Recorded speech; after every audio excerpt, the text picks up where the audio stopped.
Hello everyone, welcome to Cynthia Brainy general agriculture MCQ series के 53rd part में आपका स्वागत है। So this series is very important for all the upcoming exams related to agriculture और horticulture, चाहे वो आपका आईसीआर जेआरएफ एसआरएफ का एग्जाम हो, आईसीआर नेट का एग्जाम हो, किसी भी स्टेट एग्रीकल्चरल यूनिवर्सिटी या आईसीआर इंस्टीट्यूट का आपका पीएचडी का एग्जाम हो, नाबार्ड का एग्जाम है, आईबीपीएस एग्रीकल्चर फील्ड ऑफिसर का एग्जाम हो, स्टेट में जो एग्रीकल्चर डेवलपमेंट ऑफिसर या असिस्टेंट डायरेक्टर ऑफ हॉर्टिकल्चर के एग्जाम होते हैं, दूसरे जो भी कम्पिटिटिव एग्जाम्स हैं मार्केटिंग से रिलेटेड, जहाँ पे भी एग्रीकल्चर इंपॉर्टेंट पार्ट है, तो उन सभी के लिए सीरीज बहुत ही इंपॉर्टेंट है। तो अगर आपको वीडियोज अच्छे लग रहे हैं तो शेयर करें, सब्सक्राइब करें और लाइक करते रहें। तो आज के डिस्कशन हम स्टार्ट करते हैं। तो आज का हमारा फर्स्ट क्वेश्चन है, the estimated production of food grains in India for the current year of 2021-2022 is. अभी करंट ईयर जो कि 2021-22 का करंट ईयर है, उसके लिए जो एस्टिमेटेड फूड ग्रेन प्रोडक्शन है वो कितनी एस्टिमेट की गई है इंडिया की। तो जो इंडिया की फूड ग्रेन प्रोडक्शन जो है एस्टिमेट की गई है फॉर द ईयर 2021-22 के लिए, वो कितनी है? इसका राइट आंसर है आपका ए, 315.72 मिलियन टन। तो ये जो है आपका रिसेंट डेटा है। तो हम कह सकते हैं कि this is one of the important question जो कि आपको पूछा जा सकता है करंट अफेयर्स में रिलेटेड टू एग्रीकल्चर, कि जो अभी 2021-22 के लिए जो फूड ग्रेन प्रोडक्शन है इंडिया की वो कितनी एस्टिमेट की गई है? 315.72 million ton. Next is which fertiliser produce acidity in soil. इनमें से कौन सा फर्टिलाइजर है जो कि एसिडिटी कॉज करता है सॉइल में? इसका राइट आंसर है आपका A, ammonium sulphate. Next is the phenomenon silicon found in which soil. इनमें से कौन से टाइप की सॉइल में सिलिकन साइड फिनोमेनन जो है वो पाया जाता है? तो इसका राइट आंसर है आपका बी, वर्टिसॉल्स में। Next is which clay mineral is responsible for cracking in black soil. इनमें से कौन सा क्ले मिनरल जो है जो कि ब्लैक सॉइल में क्रैकिंग कोज करता है? तो इसका राइट आंसर है आपका D, montmorillonite. Next is which among the following soil types is the most fertile soil. इनमें से कौन सी सॉइल टाइप है जो कि सबसे ज्यादा फर्टाइल सॉइल टाइप है? इसका राइट आंसर है आपका डी, मक सॉइल जो होती है वो सबसे फर्टाइल सॉइल टाइप है इसमें। Next is a ratio of the mass of carbon to the mass of nitrogen in a substance is known as CN ratio.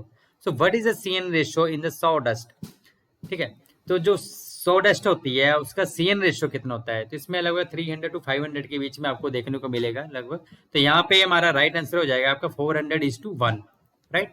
Next is which of the following nutrient is साइकल्ड in the soil through atmosphere. इनमें से कौन सा nutrient है जो कि soil में साइकल्ड हो जाता है थ्रू एटमॉस्फेयर के थ्रू? तो इसका राइट आंसर है आपका डी, नाइट्रोजन।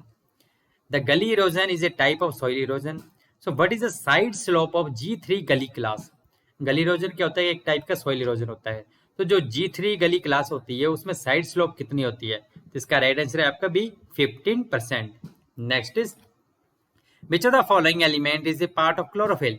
इनमें से कौन सा एलिमेंट है जो कि क्लोरोफिल का इंपॉर्टेंट कंपोनेंट है? तो इसका राइट आंसर है आपका ए, मैग्नीशियम। ब्राउन हार्ट और turnip is due to deficiency of. Turnip में जो ब्राउन हार्ट फिजियोलॉजिकल डिसऑर्डर है वो किसकी डेफिशिएंसी से होता है? तो that is due to deficiency of boron. Next is buttoning in cauliflower is due to deficiency of. Buttoning जो कॉलीफ्लावर का फिजियोलॉजिकल डिसऑर्डर है जिसमें कि स्मॉल साइज के कर्ड बनते हैं, तो ये मेनली होता है due to deficiency of nitrogen. The pF value at the field capacities. Field capacity पे पीएफ वैल्यू कितनी होती है? तो इसका राइट आंसर है आपका C, 2.5। Next is solum is made of.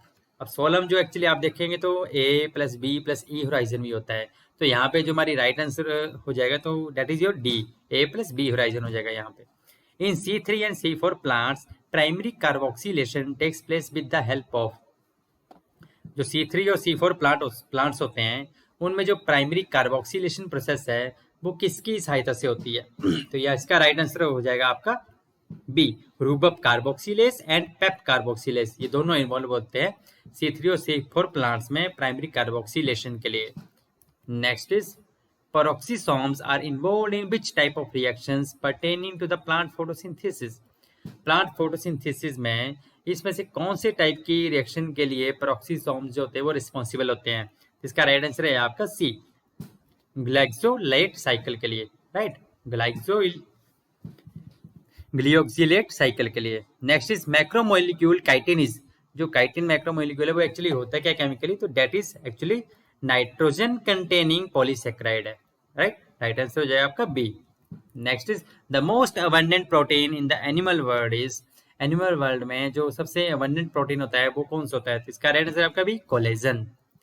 In which form calcium is present in the plants, plants में calcium जो होता है किस फॉर्म में पाया जाता है, तो इसका राइट आंसर है आपका ए कैल्शियम पैक्टेट की फॉर्म में। Next is which element is essential for the pollen germination, इनमें से कौन सा एलिमेंट है जो पोलन जर्मिनेशन के लिए हेल्पफुल होता है, एसेंशियल है, जरूरी है, इसका राइट आंसर है आपका B boron. The chemical used as anti transparent is, इनमें से कौन सा केमिकल है जो कि एंटी ट्रांसपेरेंट की तरह यूज किया जाता है, salicylic acid, abscisic acid, phenyl mercuric acid या ऑल ऑफ अवर, इसका राइट आंसर आपका D all of our. So this is all about today. अगर आपको वीडियो अच्छा लगा हो तो प्लीज शेयर करें, सब्सक्राइब करें एंड लाइक करें। Stay tuned with Cynthia Brainy. जय हिंद, थैंक यू।